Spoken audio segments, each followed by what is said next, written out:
Então, Rodrigo, boa noite. Boa noite a todos que nos assistem. Tudo bem? Seguinte, hoje a gente vai fazer uma live para falar um pouco sobre as Américas na pandemia.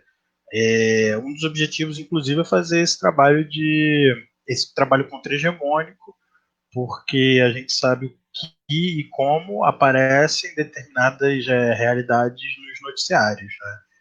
Nos Estados Unidos se esconde algumas coisas, em outros lugares se inventa, então a gente vai tentar fazer um pouco um panorama geral, né? A gente não vai conseguir em uma hora, não vai dar para aprofundar tudo sobre como os países, a maioria dos países aqui na América Latina e também nos Estados Unidos estão enfrentando a pandemia. Rodrigo, se tiver alguma consideração. Não, queria agradecer o convite da camarada Maurício para a gente debater aí sobre o nosso continente, né, que está numa situação, agora a gente é o novo epicentro, segundo a OMS, nós somos o novo epicentro da crise do coronavírus, e eu acho que tem algumas peculiaridades, né, do ponto de vista do continente americano. A gente tem a peculiaridade de ter, por exemplo, no nosso continente a grande superpotência global, que é os Estados Unidos, e a gente tem na América Latina governos com diferentes orientações, né? Governos, alguns mais neoliberais, outros mais fascistas, outros mais de esquerda, e aí a gente tem situações bastante diferentes que eu acho que a gente pode aprofundar hoje no nosso debate.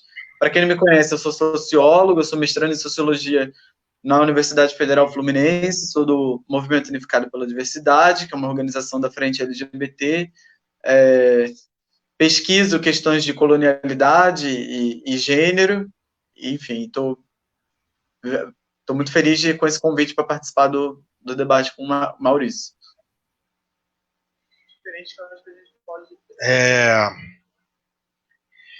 Então, também vou me apresentar de novo. Meu nome é Maurício Cohen Chandler, eu sou bacharel em Direito, estudante de História, criador da página Artes 20, sou judeu, né, dos Judeus pela Democracia, e eu vou começar trazendo aqui uns dados dos Estados Unidos, né? Os Estados Unidos ele já está na casa dos mais de 1.600.000, quase 1.700.000 casos, né?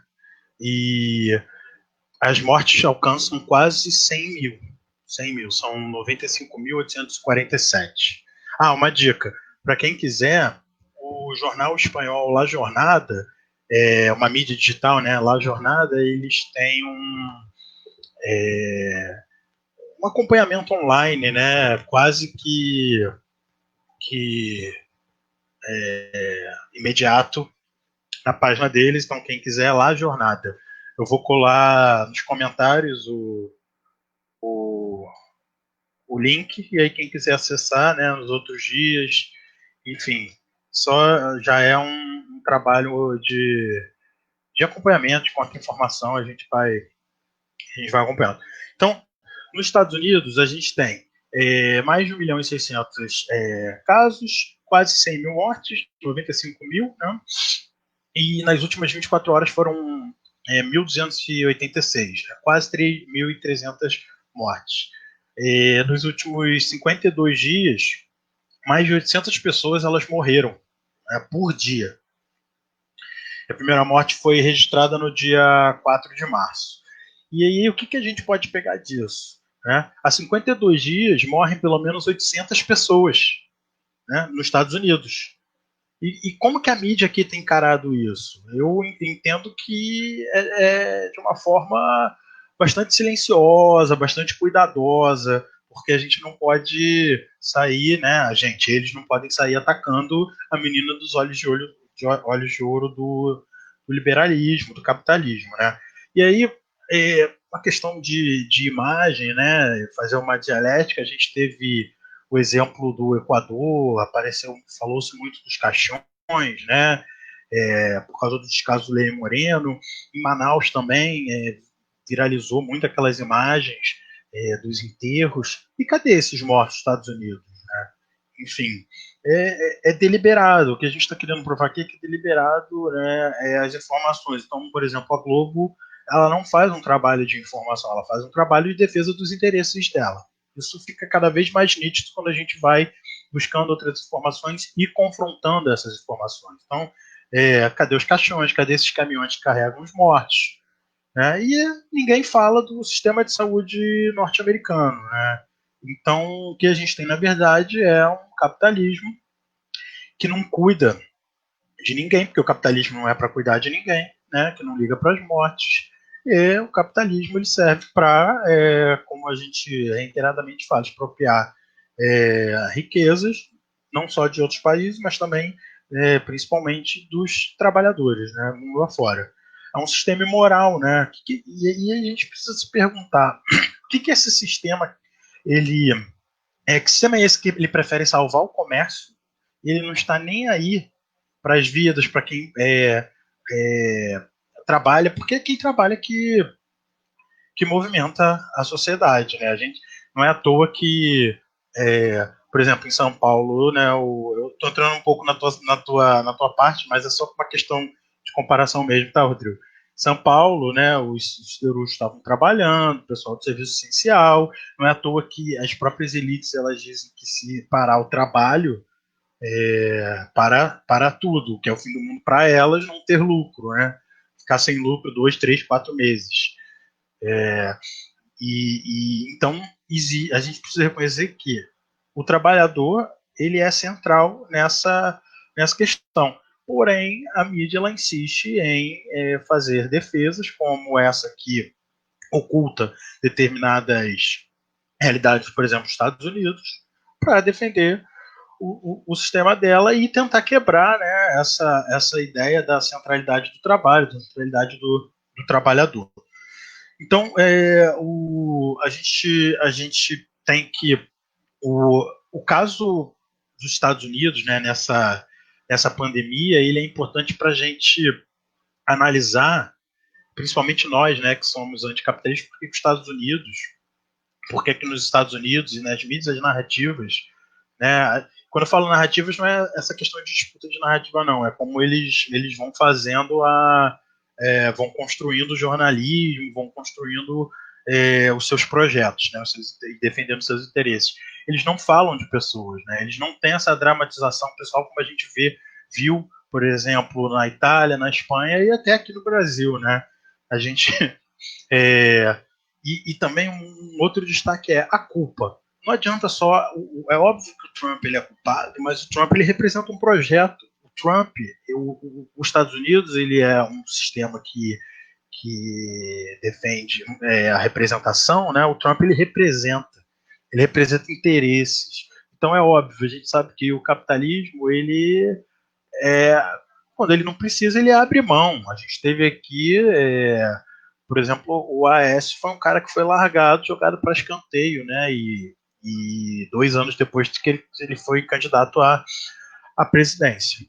Então é isso. O Jornal Nacional, por exemplo, evita falar das mortes, né, assustadoras, né, dos Estados Unidos, essa terrível marca de quase 100 mil mortos, e que foi prevista, porque quando eu estava fazendo minha pesquisa, eu vi gente prevendo, né, lá atrás os Estados Unidos chegaria a isso, e aí fica falando assim, dos cabeleireiros e tal, como a economia se reinventa, mas, enfim, enquanto isso, né, as pessoas estão morrendo, né?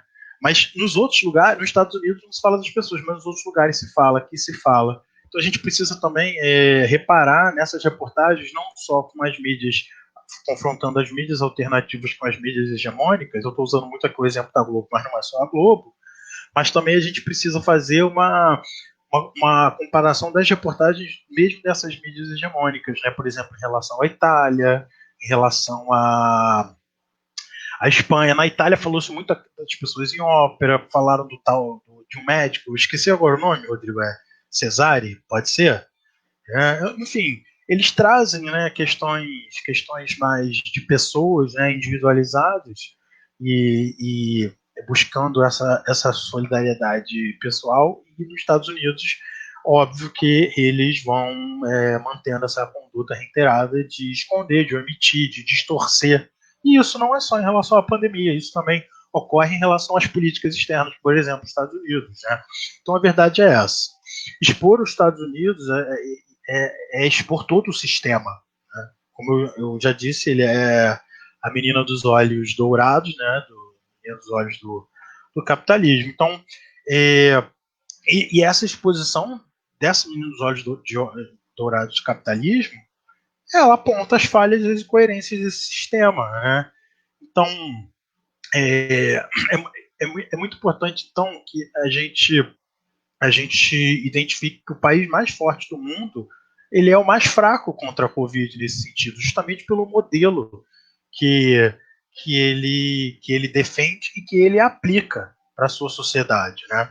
São muitos os interesses para não expor os Estados Unidos. Por exemplo, o desemprego nos Estados Unidos ele chega a quase 15%. Né? O mais alto em 70 anos. O país ele perdeu 20,5 milhões de postos de trabalho em abril. Segundo o primeiro relatório oficial, captura o impacto, né, completo da pandemia. Que sistema frágil esse, né? Tipo, com 2 meses de pandemia, o desemprego ele bate um recorde histórico. Né? Então a gente vê que não é só o desemprego, é um número de casos e é um número de mortes.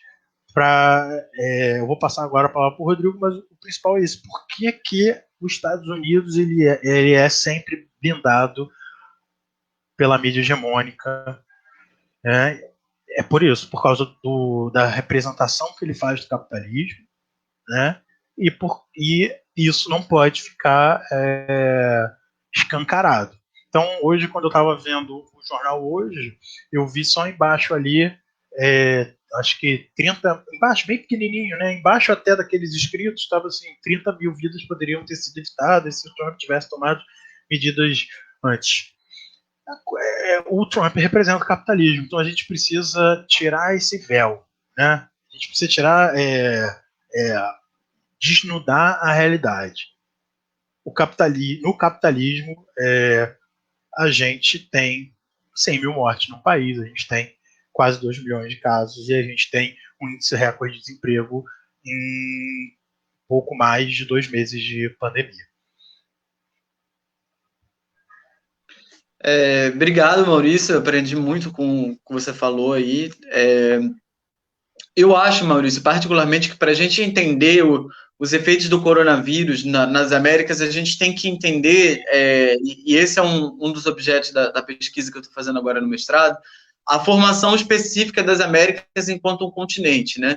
As Américas, elas ficam totalmente de fora daquele momento iluminista europeu de estabelecimento de estados nacionais, né? Aqui a gente não teve o estabelecimento de estados nacionais, a gente teve, isso sim, descendentes dos colonizadores que vieram ocupar as melhores posições na divisão do trabalho, uma divisão racializada do trabalho, e a gente teve pessoas que ficaram sempre à margem do que a gente chama de escopo da cidadania.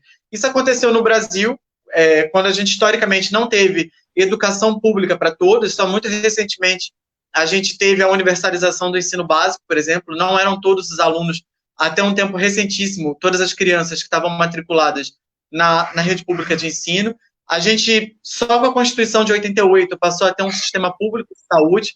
Antes disso, era muito comum que cada entidade de trabalhadores tivesse o seu próprio hospital, hospitais militares, hospitais ferroviários, e os pobres procurando santas casas, que eram instituições de caridade da igreja, porque você não tinha um sistema que previa o atendimento universal da população. Essa ideia de universalidade, ela é da Constituição de 88, então ela é uma ideia recentíssima.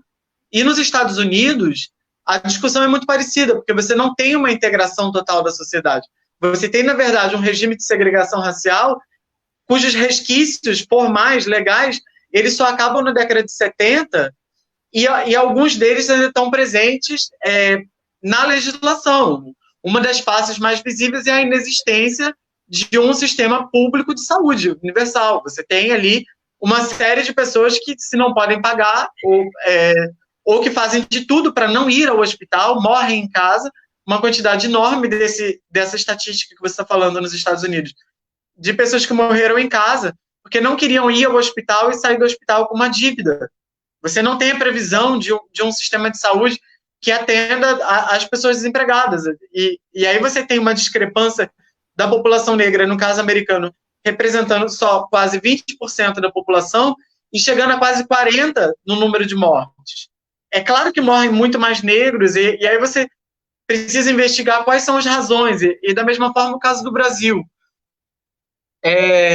A pandemia que inicialmente atingiu primeiro os bairros nobres, ela vai se alastrando para o subúrbio e em direção às favelas, onde as pessoas também não têm o hábito de ir sempre ao hospital. Elas estão enquadradas muitas das vezes no que a gente chama de serviços essenciais, então elas são obrigadas a trabalhar e a encarar o BRT lotado, que é o sistema de ônibus aqui, o trem, o metrô. Eu escrevi recentemente que o Brasil é o único país do mundo em que, durante uma pandemia, empregada doméstica e porteiro são considerados serviços essenciais para o governo. Então é evidente que tem... Né, essa raiz. É uma mentalidade escravocrata. Isso não existe, entendeu? É inconcebível, no contexto das nações do Norte, você ter como um serviço essencial a empregada doméstica e o porteiro. Quer dizer, o cara não pode, no contexto brasileiro, abrir o próprio portão ou colocar o lixo dele na lixeira durante um período de pandemia e o porteiro do condomínio se manter remunerado. Aqui existe, nas Américas, predominou desde a origem, desde a formação, uma mentalidade de que algumas pessoas fazem parte da ideia de nacionalidade e precisam, portanto, ser protegidas do Estado, e uma outra parcela não foi incluída. Ela não foi incluída no sistema de educação, nas oportunidades de trabalho criativo, de trabalho de inovação, não foram incluídas no sistema público de saúde. Só muito recente alguns países avançaram nesse sentido, né? Aqui na América do Sul foram precisos governos, é bom que se diga, ascensão de governos de esquerda, movimentos de base, movimentos sociais que pressionassem nesse sentido. Então, toda a luta contra as ditaduras se iniciaram na década de 50, na América Latina, e também nos Estados Unidos, com o Partido dos Panteras Negras, toda ela estava pautada por bem-estar, por bem viver, por inclusão na educação, nas oportunidades de trabalho, na dignidade humana. E aí, quando chega nesse contexto americano, dessa formação específica, o coronavírus, você percebe que algumas pessoas acessam bons tratamentos, algumas pessoas podem se dar o luxo de ficar em casa, aí aderem facilmente a essas campanhas do Fica em Casa, essas campanhas que às vezes soam até muito cínicas, porque como que fica em casa se a empregada doméstica é serviço essencial? Se a loja americana está aberta? Se o entregador continua pedalando como nunca? Então, assim, e aí se questiona aqui no caso do Rio de Janeiro, por que em determinados bairros e comunidades de favela as pessoas não estão ficando em casa e a vida parece muito normal? Claro, é ali que se concentram as pessoas que estão ocupadas nas profissões ditas essenciais. Aqueles que estão na linha de frente, se sacrificando e saindo de casa para trabalhar, para que os demais, vamos ser mais específicos, para que a elite possa fazer isolamento social e se poupe dos efeitos mais severos da retransmissão do vírus. É claro, a questão de classe ela está muito presente, então, na receptividade desse vírus, desde a retransmissão, e aí eu estou falando do que é considerado, num contexto latino-americano ou americano, englobando os Estados Unidos, profissão essencial.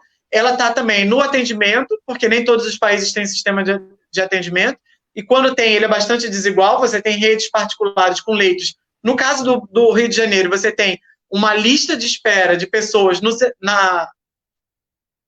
SISREG, que é o Sistema de Saúde Público.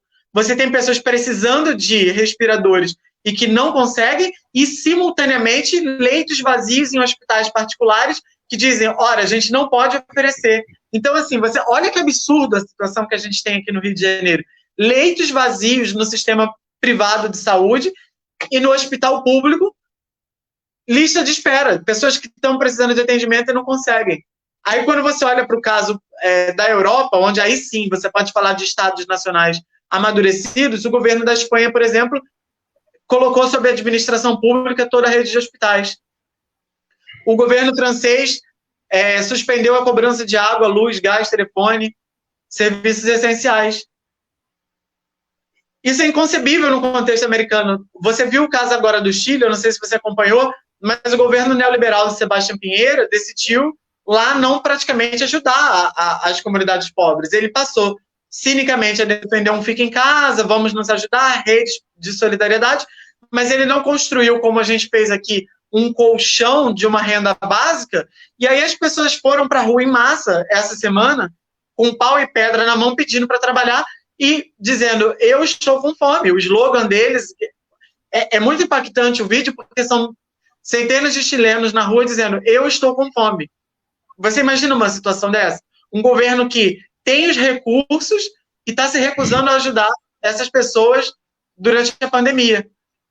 E aí explode-se toda uma situação. E a Venezuela, para encerrar já esse meu panorama latino, a Venezuela, que é sempre a ovelha negra das análises dos grandes doutores aqui, analistas políticos do Rio de Janeiro, da imprensa hegemônica, ela tem um exemplo de como lidar com o vírus. Um número de mortes baixíssimo, incomparável com relação ao Brasil, ao próprio Chile, a maioria dos países na região, os Estados Unidos nem se fala. Aí você tem, ainda assim, ainda com os números muito bons com relação à Venezuela, analistas como Merval Pereira, a gente aqui no Brasil sentado sobre 20 mil mortes, o cara me escreve para o Jornal o Globo que ele está preocupado com a situação do coronavírus na Venezuela. Quer dizer, eles não... Não, e o Rodrigo, eu vou te interromper, já te devolvo a palavra. Nem diante das evidências. Maurício, uma proporção de, na Venezuela, aproximadamente 1.000 mortes até agora. Eita, né? No Brasil, 20 mil. E os nossos analistas estão preocupados com a Venezuela. O que explica uma mentalidade como essa? Então, o Rodrigo, eu tinha te interrompido aí, desculpa, já te devolvo a palavra, mas quando eu estava fazendo a minha pesquisa... Eu quero saber realmente a sua opinião. O que permite que um analista brasileiro, sentado sobre uma situação de que aqui a gente não tem testes, a gente tem lista de espera para respiradores, a gente tem 20 mil mortes, a gente tem um presidente ameaçando veladamente com uma ditadura, e ele está preocupado com a gestão do coronavírus na Venezuela. Eu queria entender para você qual é a origem.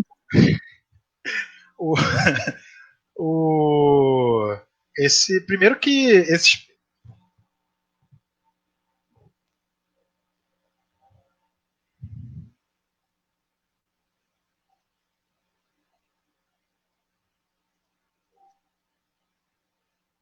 Tá me ouvindo, Maurício?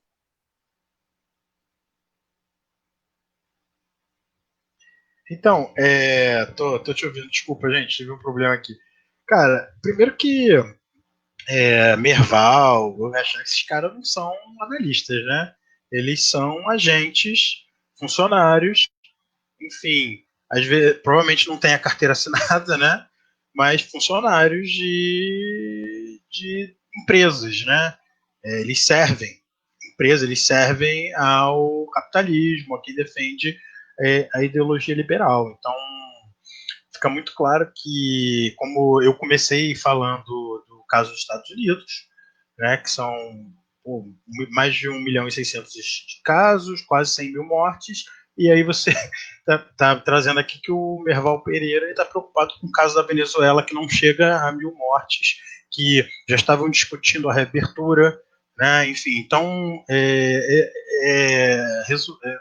o Merval Pereira é ideólogo liberal. Eu gosto de botar os pingos no is, é ideólogo liberal, e ser ideólogo liberal, né, hoje é um alinhamento quase que automático com o projeto imperialista norte-americano, né, principalmente, e é notório que que a Venezuela faz parte desse projeto imperialista norte-americano. Na verdade, a derrubada do governo, né, que é a mídia, inclusive mídias que muita gente abraça como de esquerda, como é o País, chamam de mudança de regime, né, não é golpe, é mudança de regime.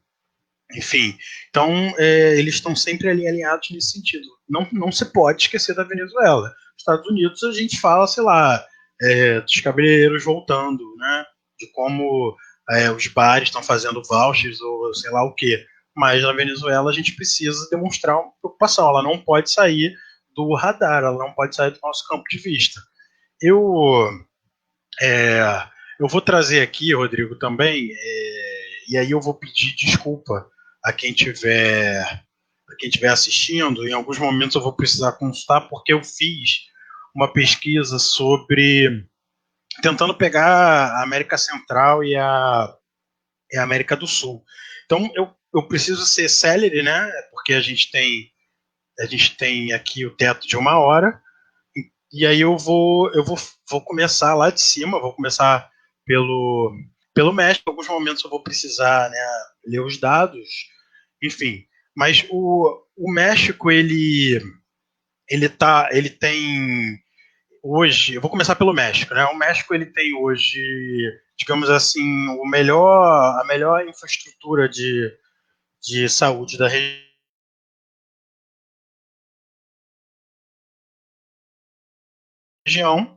Acho que ele tem 50 mil 50 mil infectados, cerca de 8 mil mortes, alguma coisa assim. Eu não me lembro agora os dados exatamente. Eu sei que no início do final do mês de abril eram mais ou menos 20 mil infectados e 2 mil mortes, né?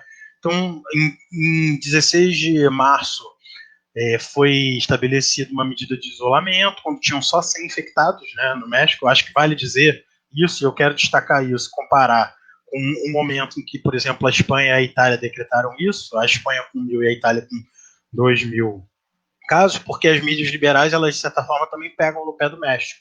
Né? E a gente precisa fazer uma observação, as mídias liberais, elas pegam nos pés de governos que elas acham de esquerda, populista, etc. e tal. Né? Não ou socialista, sei lá. Não necessariamente vai ser como eu interpreto, né, esses governos, e provavelmente também o Rodrigo, a gente vai ter as nossas interpretações, mas eu estou também trazendo aqui a forma como as mídias liberais vão enxergar. Então elas vão pegar no pé. O Rodrigo falou da Venezuela, é óbvio que eles vão pegar mais no pé da Venezuela, mas eles também pegam no pé do México, aliviam a barra para países como o Equador, a ditadura da Bolívia, o Chile. Então, vai ser bom sempre a gente comparar esses números. Lembrando sempre que aqui sempre a gente está falando de vidas, a gente lamenta, a gente tem toda a solidariedade à família de todas as vítimas, não só os mortos, mas também os infectados por Covid. A gente tem relatos, né, de que é algo muito desesperador, muito doloroso. Né? Então, voltando, em meados de março, o México ele decreta o isolamento quando tinha 100 infectados. Medida essa que a Espanha e a Itália, por exemplo, só decretaram quando já tinham passado a casa dos 1.000. No final de março, o presidente ele decretou uma emergência sanitária. Né? A gente tem também algumas medidas que, enfim, a gente pode, que não são exatamente de combate à Covid, mas para tentar arrecadar recursos. A gente pode até questionar se isso está certo ou não, como os cortes de 25% dos altos salários, e além dos créditos que eles deram para as pequenas e médias empresas e para os trabalhadores informais. Lembrando que os trabalhadores informais eles somam cerca de 50% da população mexicana. O México, só que o México ele tem uma peculiaridade, por mais que ele tenha decretado atrasado esse isolamento, né, só no dia 16 de março, ele é o principal exportador da indústria farmacêutica aqui na região. E ele também tem a melhor infraestrutura de saúde. E o outro diferencial, o México testou todos os casos. Né? E além disso, eles têm um sistema de vigilância, acho que é a epidemiológica, que é a rede Sentinela. Então, eles enviam alertas precoces de pessoas que se contaminaram, que estejam com a influenza. Então, o que eles fizeram? Eles acrescentaram o algoritmo para testar a Covid. Então, o México, ele, por mais que ele tenha se decretado com atraso, né, se a gente for assim dizer, como as mídias liberais gostam de dizer, ele tinha toda uma estrutura, né, que o garantiu, né, nesse combate antes do isolamento total, da quarentena total. Queria destacar, e aí eu queria pegar o México, mas isso vale para toda a América Latina, que a situação dos povos originários, o Rodrigo ele falou da população negra norte-americana, e aqui a gente tem na América Latina a situação dos povos originários, ela é de super vulnerabilidade. Eles não têm acesso à água, eles têm doenças, que são essas doenças que são decorrentes da pobreza, da falta de acesso a bens e serviços, saneamento, né? E o sistema, o auxílio de saúde, né, ou é distante ou ele não tem. Então, a situação dos povos originários ela é super vulnerável, super preocupante, né? Eu achei até interessante uma carta que organizações indígenas do estado de Hidalgo, lá no México, fizeram. Eles disseram o seguinte: não estamos todos no. Eu não sei exatamente o termo, mas eu gostei da metáfora, né? Não estamos todos no mesmo barco, estamos todos no mesmo mar. Alguns têm iate, outros estão nadando com salva-vida, e outros estão no barco, enfim, né? E essa metáfora é muito boa para falar da situação do Covid. Acho que também ela é significativa do que o Rodrigo falou. E para encerrar, a aprovação do presidente mexicano ele caiu cerca de 6%, principalmente por causa dessa decretação um pouco de atraso.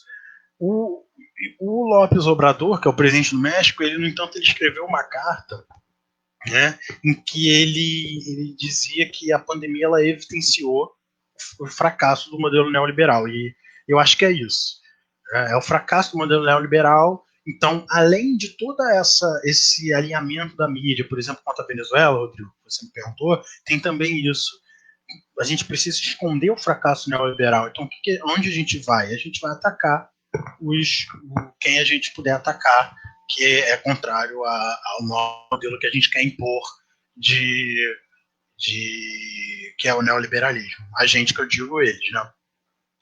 Então, vou descer agora.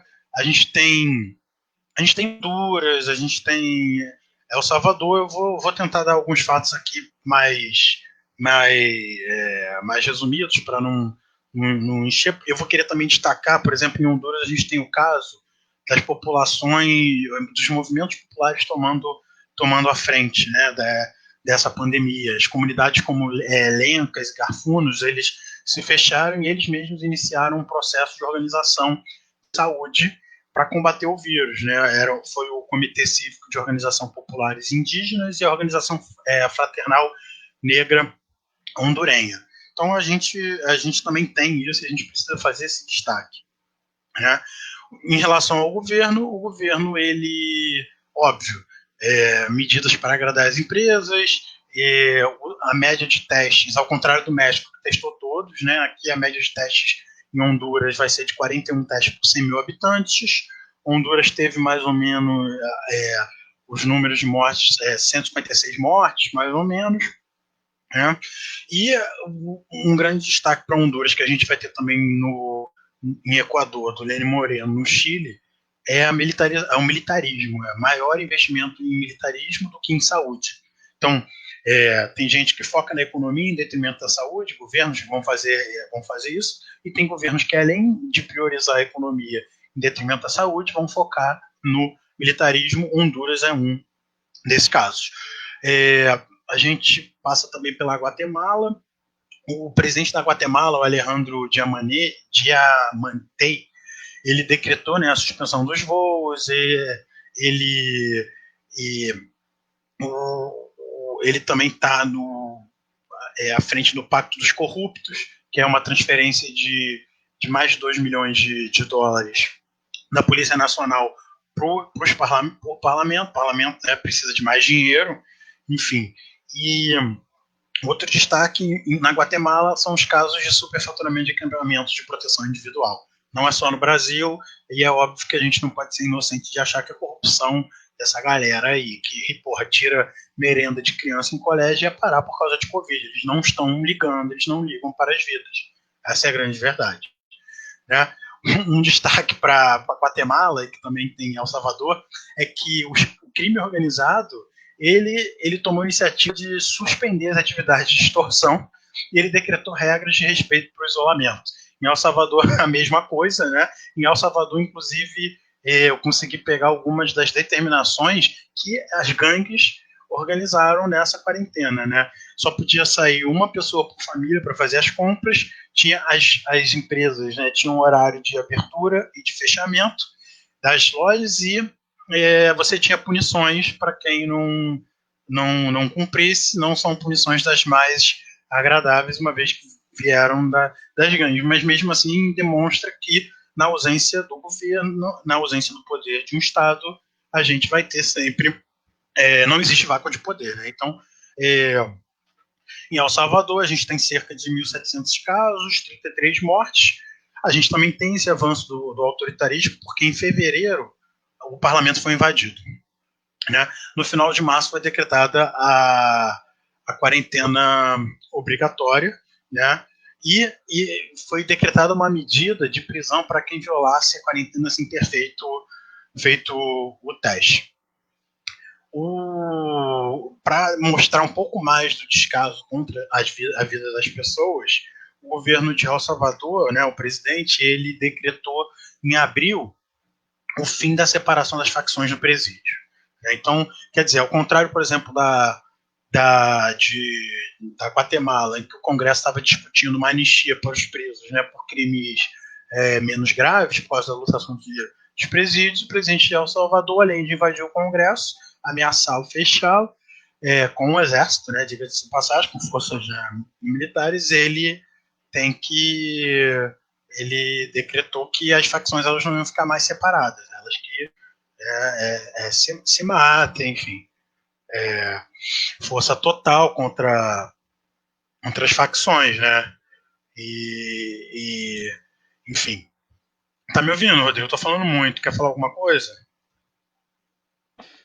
Não, eu tô te ouvindo, Maurício. Você entrou numa discussão que eu acho que é muito, muito importante, que é a respeito de uma situação anterior que já não era boa, digamos, para esses governos neoliberais, né? Não é o Covid, por exemplo, que colocou em xeque esse modelo. A gente teve a primeira década dos anos 2000 marcada pela ascensão de governos populares, né? O que a gente chama de uma onda vermelha em toda a América Latina e que, de uma certa maneira, também confluiu com a eleição do Barack Obama, o primeiro negro presidente americano, né? Por mais que aí uma outra perspectiva, né? Um cara do Partido Democrata, a gente sabe das limitações, né? Do imperialismo que predomina ali, mas em geral a América Latina foi pautada pela ascensão de governo de esquerda. E na virada dessa primeira década, quando a região foi uma das que mais cresceu no mundo e uma das que melhor distribuiu a renda, com melhoria significativa de IDH, vários países da região passando da extrema pobreza, uma parcela significativa. Isso aconteceu na Bolívia, com uma redução drástica da extrema pobreza.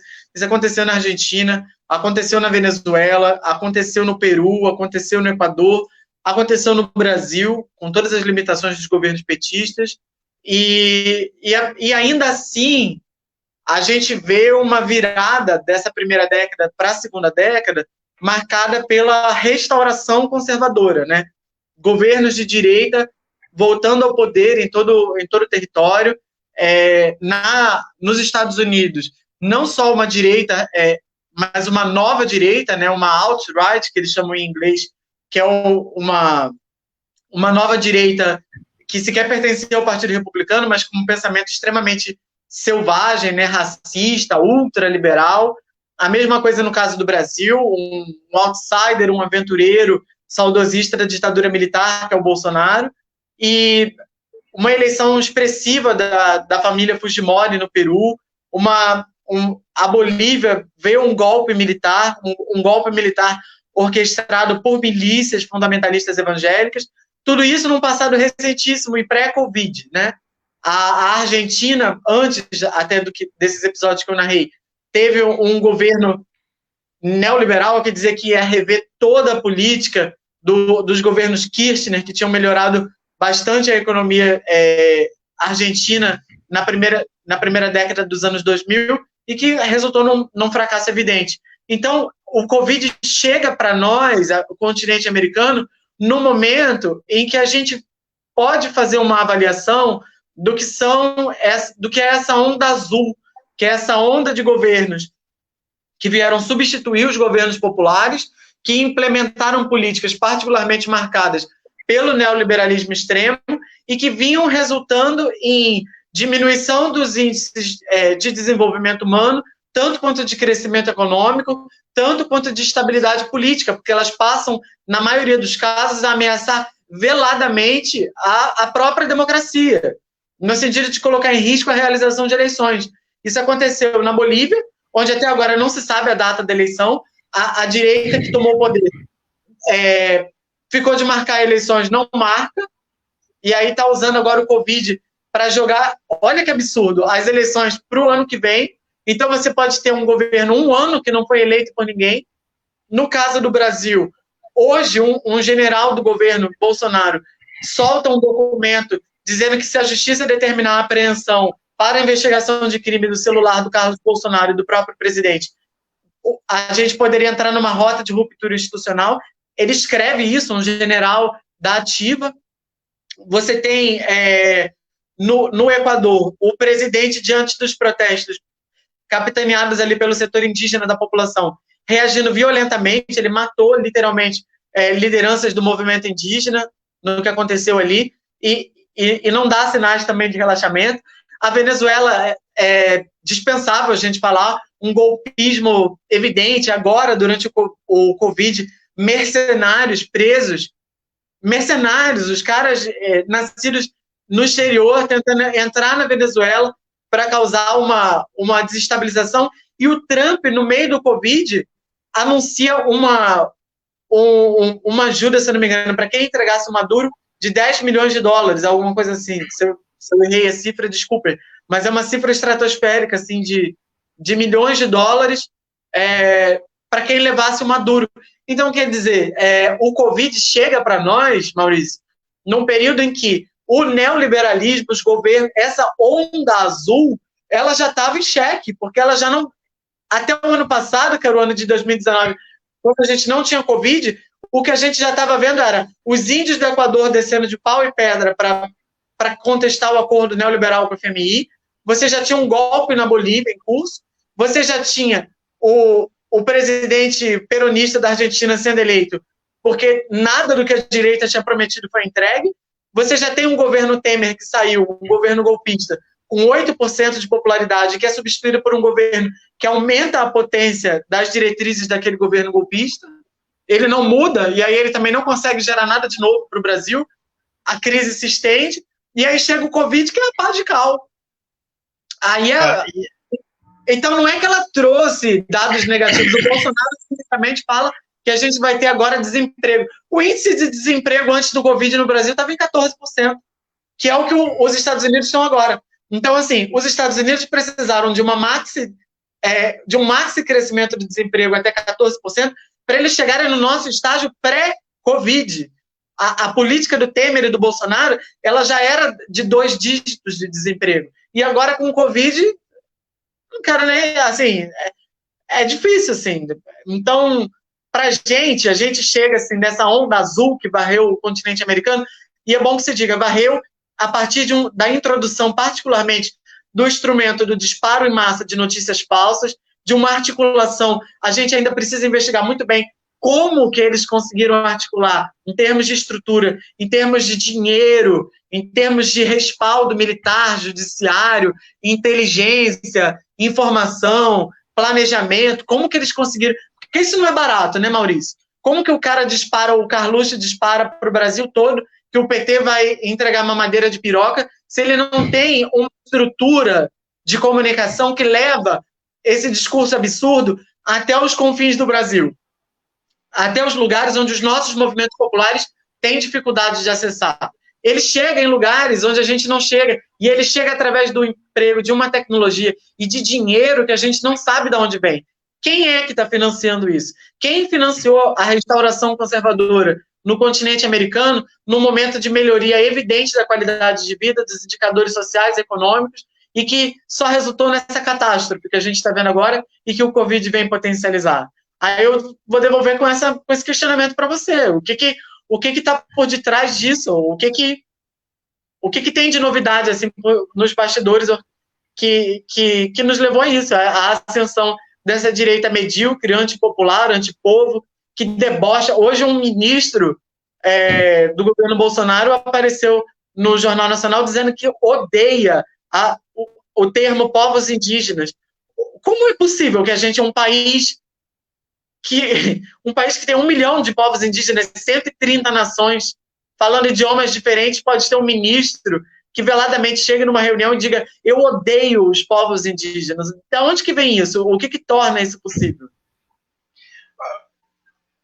Estão todos me ouvindo? Eu queria saber, porque algumas pessoas reclamaram que não estavam me ouvindo. Eu queria saber que a Luciana, se ela agora está me ouvindo. Você me ouve? Que bom. Enfim, ela falou agora que ela está me ouvindo. Beleza, então.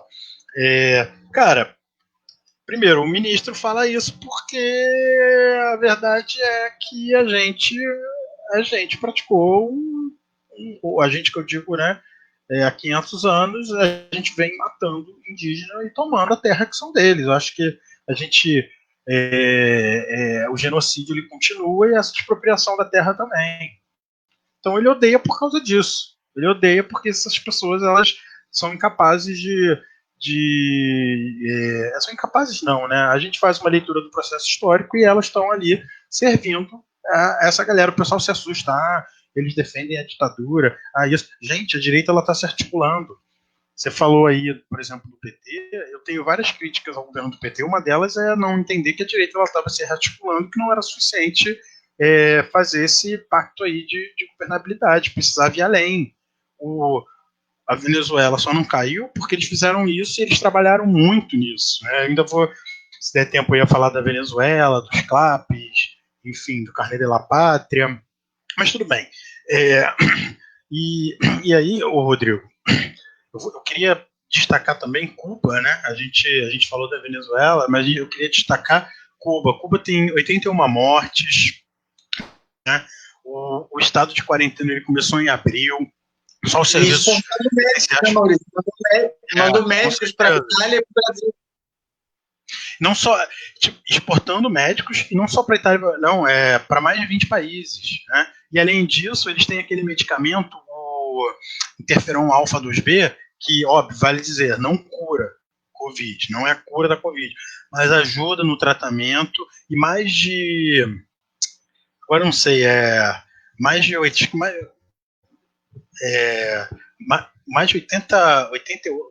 países, acho que são 80 países encomendaram esse medicamento que tem uma taxa de recuperação de 93%, né, dos pacientes. Então a gente precisa, a gente tem, Cuba também entra muito nessa dialética, acho que até mais que a Venezuela, bem ou mal, ela ainda não ela está num processo, acho que anterior ao de Cuba, né?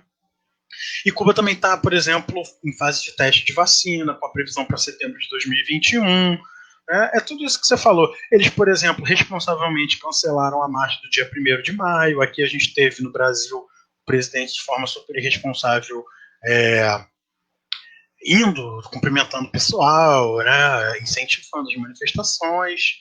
Então, cara, Cuba também é um grande exemplo que eu gosto muito. Agora, não posso esquecer, e aí eu estou fazendo isso por quê? Porque a gente estava falando que a gente ia falar das Américas, então eu queria falar de alguns outros países que nem entra no noticiário, por exemplo, o Haiti. Haiti, cara, é só quando tem terremoto, só quando teve terremoto que entrou no noticiário, né? Enfim, e o Haiti, desde 2018, ele tá efervescente, com protestos populares, é uma crise política, econômica, social que que não acaba, né? Os povos estão aí, não é suficiente, a população ela se manifesta, é, ela faz, ela se organiza, ela faz, esqueci agora, perdi a palavra, é, manifestos, né? Contra todas essas arbitrariedades, elas estão ali lutando, saindo das ruas, estavam, né, ocupando as ruas e a Covid, não só para o Haiti, mas para o Chile, para o Equador, como você mesmo falou, que estavam, né, em ebulição, caiu como uma luva, ainda que eles minimizassem o efeito da Covid para a economia. Então a gente tem uma questão, porque a direita ela é chicana, né? Ela é perversa. Então, o que, que acontece? A gente faz um tipo de reivindicação, eles, sei lá, fragmentam essa reivindicação, pegam 1% dela, dizem que estão atendendo, e na verdade elas acabam distorcendo tudo que a gente está reivindicando. Né? Então, elas utilizam, por exemplo, o Covid, como você falou, para adiar eleições, para suspender eleições, como no caso da Bolívia, no caso da República Dominicana, que ia ter eleição aqui em maio, né? E não coloca outra data, e isso cai como uma luva. O que eu interpreto é o seguinte: como esse militarismo ele vai sendo testado na Covid, e como essa diminuição da representação, da representatividade, ela também vai sendo testada. Né? Por quê? Em regra, a exceção do Lenin Moreno, do Pinheira e do Bolsonaro, e até do Obrador, as lideranças elas têm cada vez mais a sua aprovação subindo. Em algumas dessas que estão subindo, até nesses casos do Lenin Moreno, por exemplo, a rejeição dele caiu de, sei lá, de 70 e poucos para 68, entendeu? Continua alta. Até nesses casos houve uma melhora, uma diminuição da rejeição, e eles vão trabalhando essa militarização. Então, a gente também não pode ser inocente. O projeto do Bolsonaro, ele envolve isso. Como você falou bem do Heleno, o Heleno, ele, entre aspas, ameaçou o SF, as frações burguesas, as frações da direita, elas estão ali em disputa. Elas estão vendo ali quem é que vai mais, quem é que vai ocupar esse poder. E eu acho, na minha leitura, é o seguinte: quem tem o fuzil ganha essa atenção, né? Atenção, né? Ganha essa disputa. A chance de ganhar é muito grande, né? Não sei se as rosas vão vencer o canhão, não, né? A Bolívia não venceram. Eu queria falar então também, você falou do Peru, eu sei que tem muita coisa aqui, eu separei muitos países, né? Mas aí pelo menos eu já citei, né? E aí falar da Colômbia, do Peru e da Bolívia, né? E, o Uruguai, o que eu vou do Uruguai que eu tenho para falar é rápido, né? O Uruguai ele tem 21 mortes, e a gente precisa entender aqui, o Bolsonaro está aí, ele diz que tudo a culpa é do PT, tudo a culpa é da esquerda, né? E tudo a culpa é dos comunistas, né? Como se o PT fosse. Enfim, no Uruguai eles não falam tudo é culpa da Frente Ampla. Por quê, né? Porque, bem ou mal, a Frente Ampla ela deixou um sistema um pouco mais consolidado de saúde, de investimento em tecnologia, né, de estudos. Então, a direita hoje, a direita que assumiu em março, ela se aproveita desse sistema todo deixado, toda essa infraestrutura deixada pela Frente Ampla, pelo governo de esquerda no Uruguai, que perdeu as eleições no ano passado. Né? E aí não tem isso, é culpa do Uruguai, isso aqui é nossa, da direita. Né? E mesmo assim, o presidente da direita ele mandou, né, projeto para o Congresso para tentar privatizar uma série de setores do Estado, né? Mesmo assim. A gente também precisa entender que a pandemia está sendo usada daquela forma que aquele ministro do Bolsonaro falou nessa reunião. Né? A gente precisa aproveitar que a mídia não está em cima, né? Aí ele falou para matar indígena, né? Então, em outros países está se usando não só para matar as pessoas, para matar as populações pobres, populações originárias, mas também para aprovar determinados projetos de interesse das elites. Né? Então, no Peru, o Peru é preocupante porque o índice de aprovação do presidente peruano é de 87%. Né? Ele decretou muito cedo a pandemia, ele estabeleceu 3 modalidades de bônus social para 3 meses, né? O Martim Vizcarra, né, o nome do presidente, aí agora, né, as barbaridades, ele decretou a permissão de suspensão do contrato de trabalho dos salários. Então, e aí adivinha, né? Quantas empresas aderiram? Mais de 4 mil empresas já tinham aderido até abril. Então, né? Tipo, eu tô só decretando. Esse negócio de que o patrão ele vai negociar, ele vai aumentar o seu salário. Isso é uma falácia. O cara fez esse decreto, mais de 4 mil empresas acataram, né? É lei, né? Engraçado como tem algumas leis que pegam rápido, né? Quando é para beneficiar o lucro de, de empresários, né? A mineração, o setor da mineração segue ativo, mais de 10% de uma empresa, o nome, não me lembro agora o nome da empresa, acho que é Antamina, mais de 10% dos mineradores, né, dos funcionários dessa empresa pegaram, né, Covid, continua a mineração rolando solta, não para, né? Então a gente vê trabalho precarizado, esse trabalho que é essencial para o lucro das pessoas, né, para o lucro das elites. O Viscara ele aparece na mídia, não só o Viscara, outros líderes também vão aparecendo na mídia constantemente para fazer uma espécie de boletim diário. O Viscara na Venezuela, em outros países também, né? E o ponto alto do Peru, que entra junto com o Chile e o Equador, é o militarismo, né? O país ele está cada vez mais militarizando, aproveitando a quarentena total para isso, criou inclusive tem lá o que eles chamam de lei do gatilho fácil, que é para isentar o policial, né? Não só os policiais, o exército também, de quando eles atirarem contra a população, né? Enfim, é melhor que o Moro nem veja esse vídeo. O Moro já não é mais ministro, né? Terra plana dá voltas, enfim. Enfim, o Peru é mais ou menos isso também, né? Então a gente tem esse grupo aí que está crescendo o militarismo. Eu queria falar da ditadura da Bolívia. A ditadura da Bolívia, a Bolívia ela teve uma radicalização do regime burguês, uma ditadura no sentido, inclusive, nesse sentido aí, liberal mesmo, né? Tem 215 mortes por Covid, e o golpe da Bolívia, ele é dado, o Evo Morales, ele ganha as eleições, né? E ele sofre o golpe quando ele estava cumprindo o mandato anterior, né? Então, para mim, o golpe é muito claro, é evidente, né? Essa Anis, que está no lugar do Evo Morales, ela não tem legitimidade nenhuma, mas ela tem apoio, né? Ela tem apoio dos setores golpistas, das empresas, enfim. Vou dar um panorama geral aqui da Bolívia. O toque de recolher foi determinado em 18 de março, 23 a gente teve a quarentena total, com multa para quem não cumprisse. Engraçado, como a Bolívia está nesse momento assim, muito próximo do golpe, né, esse momento pós-golpe está muito quente ainda, muito fervilhando, o que a oposição, a oposição não, né, o que os golpistas eles têm feito? Eles têm atribuído tudo lá a culpa é do MAS, aqui é a culpa do PT, lá a culpa é do MAS. Violaram a quarentena, eram pessoas do MAS, que é o partido do Evo Morales. E inclusive estão estigmatizando aquela cidade do Alto, tem muita gente que apoia o Evo, que apoia o MAS, né? Teve um caso também que foi de bloqueio. Você vê como é que funciona a ditadura assim, sem pudor, né? Foi estabelecida uma votação, os congressistas iam votar no parlamento, a maioria da oposição, a oposição tinha a maioria, o que fizeram?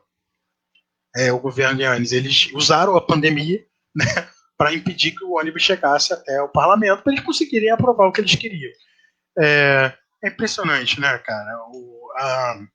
E é sufocante, porque a gente tem razão, a gente vê a verdade, porque não existem várias verdades. Eles inventam essa coisa de narrativa, existe uma verdade, né?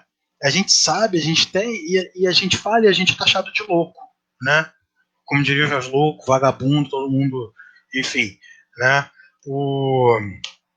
A Bolívia, por exemplo, ela demonstra também essa submissão total aos Estados Unidos, ela impede a entrada de centenas de bolivianos, mas em contrapartida, se for para os Estados Unidos, aí o repatriamento para os Estados Unidos, né, de América, aí é tranquilo.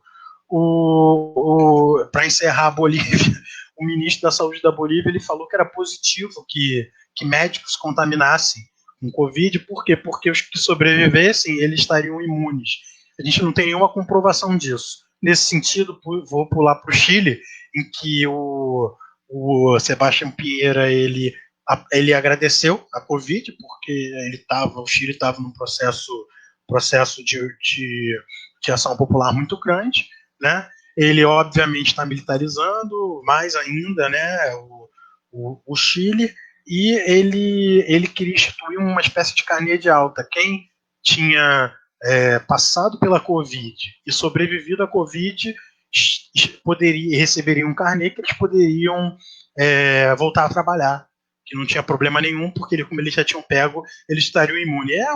Tipo, sem nenhuma comprovação, né, cara? Enfim, é revoltante mesmo. Você sabe qual é a minha opinião. A minha opinião é que não dá para ter diálogos com esses setores. Eles não estão dialogando com a gente. Basta ver a reunião do ministerial do Bolsonaro, né? Então, a sorte é que a letalidade da pandemia ainda está baixa no Chile, né? E no final de abril ele já tentou determinar um retorno seguro. E agora, uma questão geral assim como aqui, lideranças, governadores como o Dória e o Witzel, eles estavam em choque com as medidas do governo federal, em outros lugares também, como por exemplo a prefeita de Bogotá, ela estava em desacordo com as medidas do governo federal, o governador de Madalena também, isso enfim, na Colômbia, né? Então a gente vai percebendo que existe também um uso político da Covid. Eu entendo que a esquerda ela não tem feito esse uso muito bem, né? Nós não temos feito esse uso muito bem, né? Esse uso político, né? Óbvio, a gente tem que defender as mortes, demonstrar solidariedade, mas a gente precisa também fazer uma defesa, né, de sistema público, ser notoriamente contra esse modelo neoliberal, né? Porque a direita não para. Sabe o que o Macri está fazendo na Argentina? Eu não falei da Argentina, né? A Argentina está saindo muito bem, ela decretou a quarentena muito antes de precisar. Precisar não. Desculpa, usei o termo errado, estou me desculpando aqui, ninguém usa esse vídeo aí depois, né? Enfim, eles decretaram muito antes de vários outros países, né? Muito antes do que se julgou necessário em outras ocasiões, e esse é um dos exemplos do porquê ela está conseguindo sair bem. E aí tem alguns pontos interessantes. O prefeito de Buenos Aires e o presidente da Argentina estavam falando em taxar as grandes. Disseram, vocês banqueiros, o prefeito de Buenos Aires falou, vocês banqueiros já lucraram bastante. Vamos agora contribuir. Se é solidariedade, porque é muito difícil a gente encontrar solidariedade, mas de quem, né? Porque eles exigem solidariedade de quem não tem, de quem tem pouco, mas as elites elas sempre estão ali defendendo a solidariedade, mas não participando dessa solidariedade, né? Então também tem essa questão. E óbvio, não são só loas, né? Na Argentina existem denúncias de que as forças policiais elas estão se excedendo atacando populações de rua, atacando as pessoas mais pobres, enfim. Assim como aqui no Brasil não parou, né? Mesmo com a Covid, aqui no Rio de Janeiro a gente teve operações que resultaram em mais mortes de jovens, adolescentes, crianças, enfim. E aí, Rodrigo, as vidas nunca importaram, não importam, fazem operação policial, por que eles se importariam com a Covid? É porque talvez as elites possam acabar pegando isso aí, né? Enfim, também porque ia pegar muito mal perante o mercado mundial todo que está defendendo essas medidas de isolamento. Então, na Argentina, o Alberto Fernandes está fazendo essa promoção de valores de solidariedade, o presidente mexicano fez essa carta contra o neoliberalismo, e é isso. Eu não vou falar do Paraguai, não, porque eu já falei pra caramba, e eu quero deixar você falar um pouco agora, cara. Não, imagina, Maurício, aprendi a beça com os dados que você trouxe. É muito importante a gente fazer esse panorama. E eu fiquei pensando o tempo todo que você estava falando, no quanto o Bolsonaro parece na contramão, né, de todos os esforços. O que você trouxe de exemplos positivos, né, de gestão, como o caso do presidente argentino, o Alberto Fernandes, Eu vi o Alberto Fernandes, por exemplo, sobrevoando Buenos Aires e fiscalizando o cumprimento do isolamento obrigatório. O Bolsonaro, ele na mesma semana que o Alberto Fernandes estava fazendo isso, ele estava indo tomar refrigerante na padaria para estimular o descumprimento do isolamento. E aí, o que tem de bode na sala para gente? O Brasil é o epicentro do coronavírus. Como é possível a gente ter se tornado o líder do ranking? Ontem e hoje, o Brasil foi o país no mundo onde mais morreram pessoas de coronavírus. E também, a nossa curva de novas infecções, ela está igual uma flecha para cima, o que indica que a gente ainda não atingiu o pico. Então, a gente está aí caminhando para uma das piores gestões. Se a gente repetir os Estados Unidos, Maurício, os Estados Unidos estão com quase 100 mil mortes. 100 mil mortes é muito mais do que morreram americanos, por exemplo, na Guerra do Vietnã. Já o presidente diz Itaí, né? Itaí, né? O presidente diz, né? Enfim. O World Trade Center, que marcou a história do século XXI, ele teve aproximadamente 3.500 mortes. Os Estados Unidos já está em 100. E aí você tem, por exemplo, a Argentina ainda não chegou nem a 1.000, a Venezuela nem a 1.000. Então, por que em alguns lugares mata tanto? E o que permite que o Bolsonaro, sentado sobre 20 mil mortes, esteja ainda com 30% de popularidade? Aí eu acho que já para encaminhar de volta para você, eu gosto muito de uma tese que se popularizou recentemente sobre necropolítica, que é um conceito do filósofo camaronês Attila Mbembe, que ele fala que uma parcela da população ela ficou de fora do espaço da cidadania de uma tal forma que a elite colonial e os seus governos e seus representantes, ela torce por um extermínio pontual dessa população. A ideia de que a favela que está ali precisa ser removida, ela se estende às pessoas que estão dentro dos barracos que precisam ser removidos. Então, tem uma parcela da população que se torce para que seja eliminada. Assim como na Bolívia, uma parcela ali no departamento de Santa Cruz torce para que os índios desapareçam, porque eles representam um atraso, representam um impedimento para a europeização daquele território, para a realização do sonho europeu, norte-americano. E a mesma coisa no Brasil, onde o favelado, o negro, o nordestino, parece que impede para a classe média o desenvolvimento. Com sua ignorância, ele se torna um empecilho para a realização desse projeto eurocêntrico. Aí, então, passa-se a se torcer pelo extermínio dessa população. É isso que é necropolítica, né? Um cara que está pensando do ponto de vista ele próprio de um país também colonizado, onde ele percebeu que havia um esforço concentrado no desaparecimento de certas parcelas da população que, como ideia, foram assumidas como um entrave, um problema, um corpo indigente de cidadãos que não poderiam ser integrados, que eram um impedimento para a realização do projeto nacional da elite branca que se espelha no seu lugar de origem, na Europa, nos Estados Unidos, em Nova York.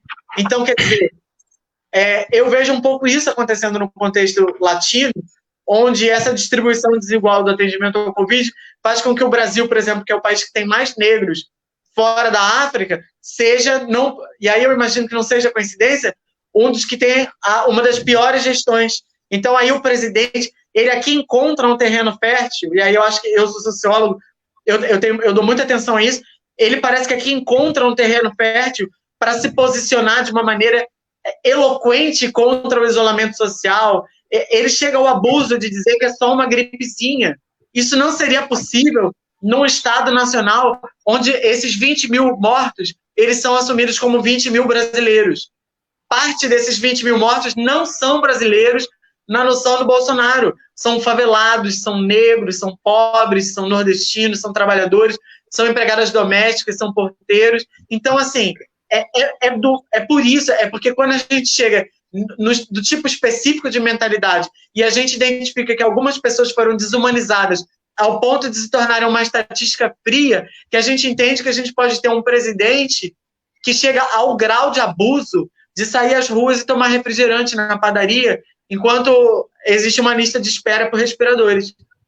Isso me chama muita atenção, em especial no continente americano, que é como a mesma crise que atravessou a China e que lá mobilizou. Eu lembro, aí já para encerrar mesmo, eu lembro que quando a crise estourou na China, o Merval Pereira, eu estou citando muito ele hoje, mas não é nenhuma perseguição em específico, é porque ele é o editor geral do jornal o Globo.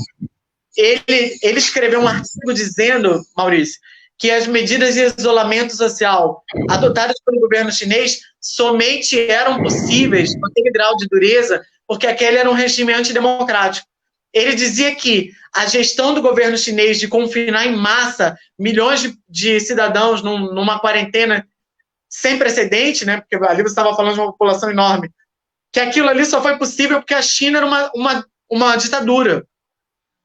E uma parte da imprensa europeia, inclusive na Itália, seguiu o exemplo. O prefeito de Milão, ele olhou para o que a China tinha feito e disse que aquilo jamais aconteceria na cidade dele, porque ali era uma sociedade democrática e ele não era o Partido Comunista Chinês. Então, quer dizer, a preocupação com mortes que o Partido Comunista Chinês teve de não vou brigar pela vida de cada cidadão, eu quero chegar a 0 de mortes, e eles efetivamente chegaram numa marca que a gente já alcançou, né? Uma população muito menor que a China, a gente já tem a marca de mortes da China. Lá eles têm a preocupação de chegar a 0 de morte. Aqui o Bolsonaro não, ele claramente se refere ao discurso da Suécia de que a gente tinha que gerar imunidade coletiva. Efetivamente vai morrer uma parcela da população, nada posso fazer, o vírus é assim. Ele não briga, Maurício, para chegar a 0, porque ele não se sente identificado com uma parcela da população. É uma coisa de Casagrande e Senzala, que para mim está na raiz da problematização, de entender o que é o Covid no Brasil, que é isso, que é a mentalidade colonizada, né? Ele simplesmente não se importa. Antes dele não se importar, isso se torna possível quando você percebe que 30% da população, malucos fazendo carreatas aqui no... Eu não vi isso em lugar nenhum, cara. Os caras fazendo carreata dentro de uma BMW, e aí ele tem a audácia de manter o vidro fechado. Ele não abre o vidro durante a carreata que pede a abertura do país. É evidente que ele está pedindo a morte dos desempregados, do pobre, do preto, do nordestino. É uma audácia, Maurício, porque eu não consigo imaginar o francês se posicionando com a mesma audácia pela morte do francês. Eu não consigo imaginar sequer o Donald Trump. Ele é um racista notório, né? Eu não consigo imaginar ele com a mesma audácia se posicionando sobre a morte de americanos. No Brasil, no entanto, isso é possível. Eles são abusados nesse grau, nesse ponto. Eles fazem carreata dentro de carros com o vidro fechado pedindo a reabertura. Se manifestando assim publicamente, não, né? Mas eu acho que eles estão cagando mesmo também. Mas deixa eu te falar, Rodrigo, você puxou um ponto aí, que foi que alguém usou como referência a China. Quer dizer, você terminou? Não, né? Terminei, eu já concluí. E aí, a Venezuela, ela, ao contrário, é óbvio que vão usar isso contra a gente agora, né? Mas a Venezuela, ao contrário do que esses especialistas, quem você citou criticando a China, ela procurou a China para pedir conselhos de como lidar com essa pandemia. Inclusive, ela traduziu um livro que foi feito para a população de Wuhan, na China, com 101 maneiras de lidar com o Covid. Né? Então, eu podia falar muito da Venezuela, mas acho que a gente pode deixar a Venezuela, que a gente gosta tanto, para algum outro momento. Ele criou comissões, ele aparece o Maduro, né, aparece na TV para dar sempre justificativas para o povo. Então, acho que esse negócio aí da China, a China não é o paraíso, para mim, né? A China tem todos os defeitos, mas uma coisa é verdade, eles pegaram a pandemia como problema. Nosso problema agora é esse, a gente vai resolver isso. O resto a gente vai atrás, entendeu? Né? Então, se o Merval diz que é ditadura, se não sei quem diz que é ditadura, eu sinceramente não quero opinar sobre China, mas acho que talvez a gente precise... Na verdade, eles estão criticando o papel do Estado, é isso que está por trás. Né? Então, a Venezuela vai ser uma ditadura, como vai ser uma ditadura, né, por causa do Estado atuante. Ora, é uma ditadura do ponto de vista liberal. Não faz, porque salvar vidas, pensar em vidas, preservar vidas, isso é exatamente o contrário de como a ditadura, que no sentido que eles usam, vai fazer, né? Eu queria aqui agradecer o Matheus, né? Matheus Marinho, ele me ajudou aqui disse que o áudio estava bom, e agradecer também a participação da Luciana. Ela gostou que a gente falou do Haiti, ela disse que o Haiti, assim como o Iêmen, e muitos outros países, eles são invisíveis, a gente tem uma crise humanitária gigantesca no Iêmen, ninguém fala. A gente pode tentar pesquisar, chamar alguém para falar sobre isso. Acho que é importante realmente, porque o Iêmen é um dos países que o imperialismo recentemente colocou suas garras, né? E você, Rodrigo, tinha me dado vários imprints aí, vários gatilhos, e eu perdi, eu devia ter anotado, né? E nosso tempo também está terminando. Para falar do Bolsonaro, o Bolsonaro, para mim, ele é a face nua e crua do capitalismo, né? Ele é o que o capitalismo não quer dizer, esconde, finge que não defende, entendeu? O fascismo, ele é isso, ele é a face nua e crua do capitalismo, né? Agora eu não sei quem usou, mas eu gosto muito dessa frase, que é todo liberal é um fascista de férias, né? O capitalismo é isso. Se tiver que escolher entre salvar a economia e salvar pessoas, eles vão salvar a economia, eles vão salvar as empresas e o lucro. E para dar auxílio, como estão dando aqui no Brasil, demorou muito. Não sei se você se lembra, mas demorou muito. E a impressão que a gente tinha era de que era justamente para não dar auxílio. Vamos adiar para ver se vai estar bem. A gente, se bobear, se liberarem mais aí reuniões. E as filas? As filas humilhantes, Maurício. As filas que não são só no Brasil. Né? Teve gente dentro da enchente na fila da Caixa Econômica. É um absurdo, né, cara? É um descaso total. E o descaso sempre houve do Estado, né? Independente de quem está na direção dele. Esse descaso com as vidas sempre houve. Óbvio que com uma gestão, uma direção de esquerda vão se buscar valorizar mais a questão do Estado. Mas, por exemplo, a questão das operações policiais, isso aí nunca se abriu mão. A gente mesmo, você mesmo, na terça-feira criticou as UPPs, mas a verdade é que agora o Bolsonaro é a face nua e crua. É a face nua e crua. E não é possível que a gente, de esquerda, a gente ache que é possível dialogar com isso. Que é possível acreditar que existe algum tipo de diálogo, de apelo à consciência de quem está tentando destruir a gente, de quem está tentando matar a oposição, os divergentes e a população pobre. Eu acho que isso, para mim, é o principal. Como que a gente não consegue perceber essa realidade nua e crua? Porque eles percebem, eles pautam luta de classe a todo momento, eles pautam estratégia, eles não são bobos. A frase do Ricardo Salles, é o Ricardo Salles, né? Que falou, vamos aproveitar que a mídia não está aqui para a gente matar índio, para a gente fazer, aprovar nossos projetos. Gente, isso é estratégia, não é? A gente precisa entender isso. A realidade, ela não é o play da Zona Sul do Leblon, entendeu? A realidade, ela é conflito, ela é conflituosa, e a gente precisa entender que a gente tem lado. Então, eu quero encerrar para dizer aqui que eu parabenizo as gestões, principalmente de Cuba, de Venezuela, de Argentina, né, na América, em relação ao combate à pandemia. E também eu quero parabenizar a resistência que os povos venezuelanos e cubanos eles fazem diante do imperialismo. É um grande exemplo. A Covid vem mostrar que o capitalismo ele é mais ele é um horror, ele vem comprovar isso. Cuba e Venezuela estão aí na linha do exemplo, os dois, cada um com seu projeto político, e o povo ali, os dois povos sofrendo um genocídio absurdo, conseguindo, mesmo diante desse genocídio, que impede que importamentos sejam importados equipamentos, instrumentos que possam ajudar nessa pandemia, eles conseguem lidar de uma forma muito mais eficiente, no sentido de ter menos mortes do que nós aqui no Brasil, que não tem nenhum bloqueio, que estamos submissos aos Estados Unidos, ou, enfim, Colômbia, Chile e outros países. Queria agradecer de novo, né, a sua participação, e vamos continuar esses debates aí, tá? Desculpa, hoje eu falei muito, hein? Hoje eu fui eu. Tá tudo certo, aprendi muito. Ô Maurício, eu só queria comentar uma última coisa, porque você me deu um gancho aí, que é uma coisa que eu escrevi esses dias, que eu gosto muito de enfatizar.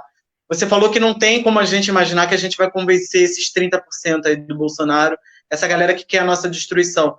Isso no histórico da América Latina, quando a gente estuda os regimes militares, os golpes minoritários que aconteceram aqui, é bom lembrar que o governo João Goulart tinha 70% de aprovação. Houve uma ditadura no Brasil, assim como sempre houve ditaduras no continente americano, a partir do convencimento de uma minoria sobre o perigo das maiorias sociais. No nosso contexto de nações colonizadas, o que eles sempre fizeram foi dizer: existe um perigo vermelho, é incendiado dentro dessas maiorias sociais um sentimento de revanche contra a propriedade privada, contra as minorias brancas e europeias, e, portanto, nós precisamos nos amparar no nosso cristianismo em milícias armadas e, de certa maneira, no judiciário, para fazer garantir a propriedade privada e a manutenção da estrutura colonial. Então, eles sempre trabalharam com perigo vermelho, sempre trabalharam com pânico moral, a desvirtuação, a conversão dos cristãos à macumba. Antigamente isso era mais comum, porque agora já estão boa parte deles convencidos. A indigenização, a africanização, o perigo vermelho, a desvirtuação dos papéis sobre gênero, ou a família tradicional, eles sempre trabalharam com o convencimento de uma batalha de vida ou morte entre as minorias e as maiorias sociais. Então, sim, não eles faltam luta de classe. A batalha deles é de vida ou morte. Maurício, a batalha deles é de vida ou morte. Não tem como a gente convencer. Eles estão numa... A realidade é essa. A realidade é essa. A Venezuela radicalizou um pouco, eles se mandaram. Eles se mandaram, sim, Maurício. Em Cuba, o que eles fizeram? Eles se mandaram. Eles foram para a Flórida. Na Venezuela, o que eles fizeram? Foram para a Flórida. Aqui, se apertar e falar de reforma agrária, se falar de reforma agrária, que é uma pauta burguesa, né? Eles se mandam. Eles não têm projeto nacional. A vida dele, a disputa deles conosco é de vida, sim, ou morte. O Rodrigo, para concordar com isso aí, a gente precisa entender, eu sempre vou insistir isso, porque nós somos poucos, nós somos Davi contra Golias, como já disse um dos nossos entrevistados, então eu sempre vou querer repetir algumas defesas, e a direita não está parada. O Macri, ele perdeu as eleições, o Alberto Fernandes assumiu e ele já está buscando, ele já está articulando com lideranças da América Latina um manifesto para criticar o Estado, né, o papel do Estado, porque ele teme um fortalecimento do Estado por causa da pandemia. Né? E aí, é óbvio, eles ainda usam uma retórica que, pô, se a gente for ver, é muito difícil você encontrar as nossas liberdades dificilmente conquistadas. Que liberdade é essa, cara? Né? Como o Marx diz, a gente é condicionado, a gente não escolhe as circunstâncias que a gente faz essas histórias, a gente está condicionado, e a gente precisa ter ciência dessa realidade, porque com essa consciência de realidade, com essa noção da realidade, a gente pode fazer uma prática de realidade. Então, eu sou a favor, sim, de uma teoria revolucionária, porque sem teoria revolucionária não se tem uma prática revolucionária. Eu encerro aqui, vou deixar para você aí. Muito obrigado pela live, excelente papo. Espero que tenha sido produtivo para mais pessoas. Valeu, Rodrigo. Obrigado, hein? E agradecer a todos. Muito obrigado.